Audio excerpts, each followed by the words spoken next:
Hello, and welcome to Relaxing Facts. I'm Chad Kay, and today I will be talking about the Northern Lights, otherwise known as the Aurora Borealis.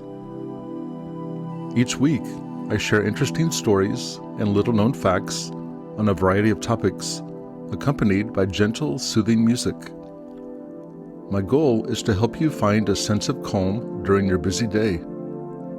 Feel free to settle into a cozy spot and let yourself be carried away by these relaxing facts. On a cold, quiet night, the sky can suddenly come alive. Waves of green, pink, and purple light begin to shimmer across the darkness, shifting and flowing as if the heavens themselves are dancing. It's silent, but somehow it feels full of sound and energy. This is the Northern Lights, one of nature's most magical and mysterious displays. The Northern Lights, or Aurora Borealis, happen when energy from the sun reaches Earth. The sun constantly releases streams of charged particles called the solar wind. Most of those particles never touch our planet because Earth's magnetic field deflects them. But near the North and South poles, the magnetic field lines curve downward, creating open doors into our atmosphere. When the solar particles slip through those doors, they collide with gases high above the Earth, and that's when the sky lights up. When those collisions happen, atoms in the atmosphere absorb energy, then release it as light.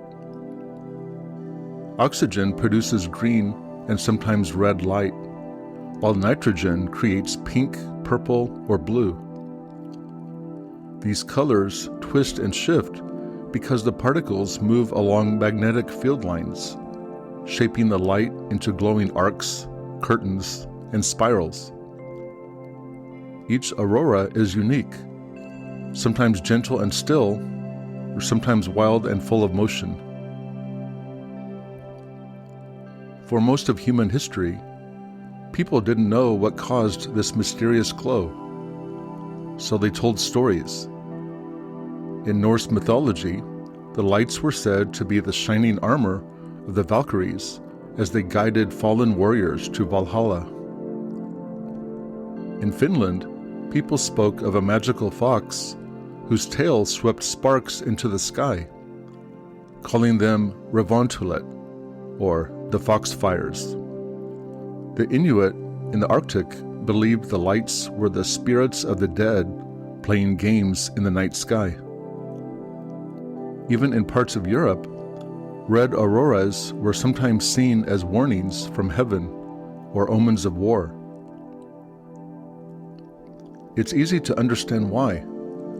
Imagine living centuries ago. There were no streetlights, no science to explain it, and then suddenly the whole sky bursts into glowing red or green waves.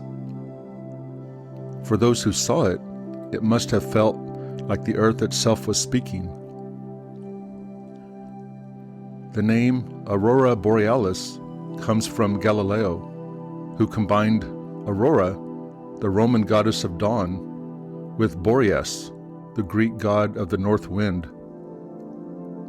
The Southern Lights, or Aurora Australis, mirror the same phenomenon near the South Pole in places like Antarctica, Tasmania, and New Zealand.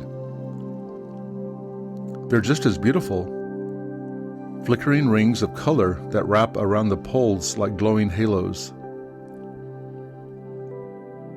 Today, scientists can explain the physics behind the lights, but the wonder remains.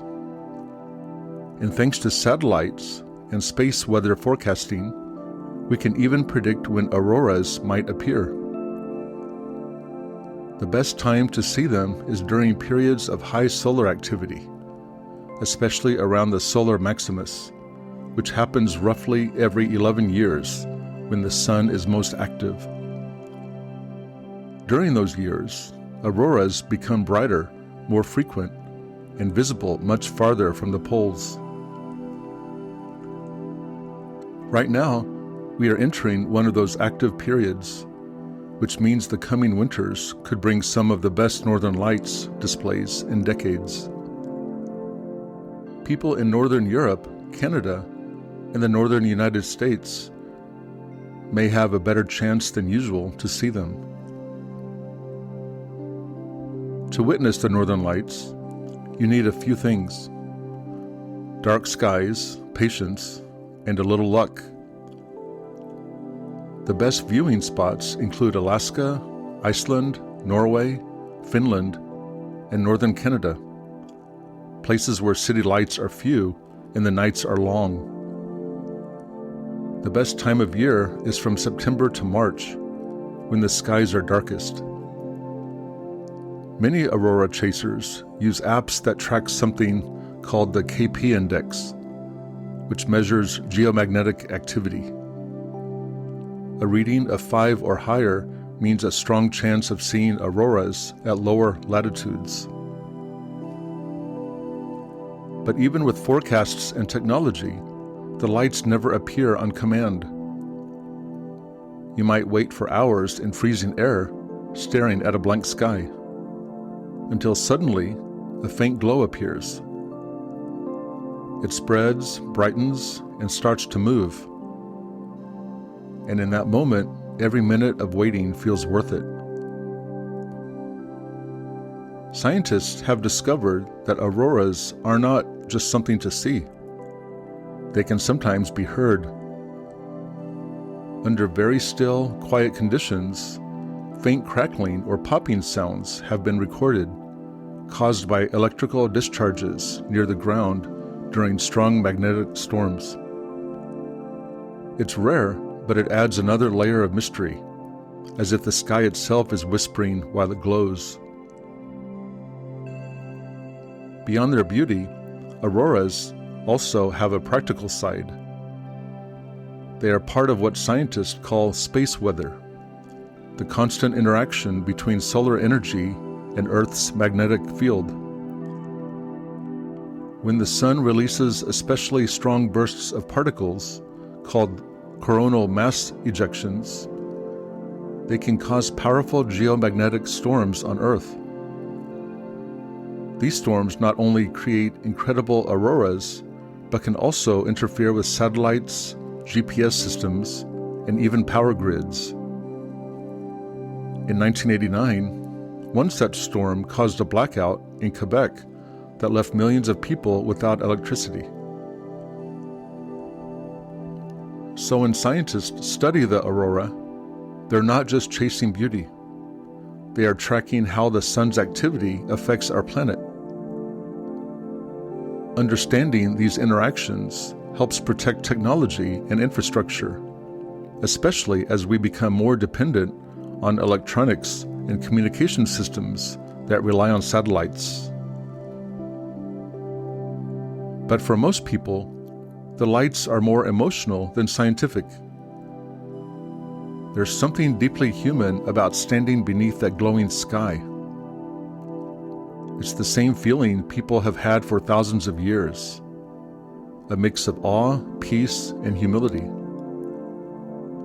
You realize you are watching a natural conversation between the earth and the sun, something happening far beyond human control, yet perfectly in tune with our world. And that's what makes the Northern Lights timeless. They remind us that the Earth is not just a rock floating through space. It's alive, connected to the sun, constantly responding to it. The same forces that make our technology possible, that power storms and sunsets, also paint colors across the night sky.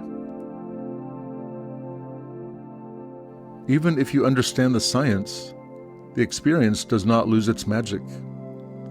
The glowing curtains, the silent motion, the sense that you're witnessing something eternal. It's all beyond explanation. The aurora is proof that science and beauty are not opposites. They are two ways of seeing the same miracle.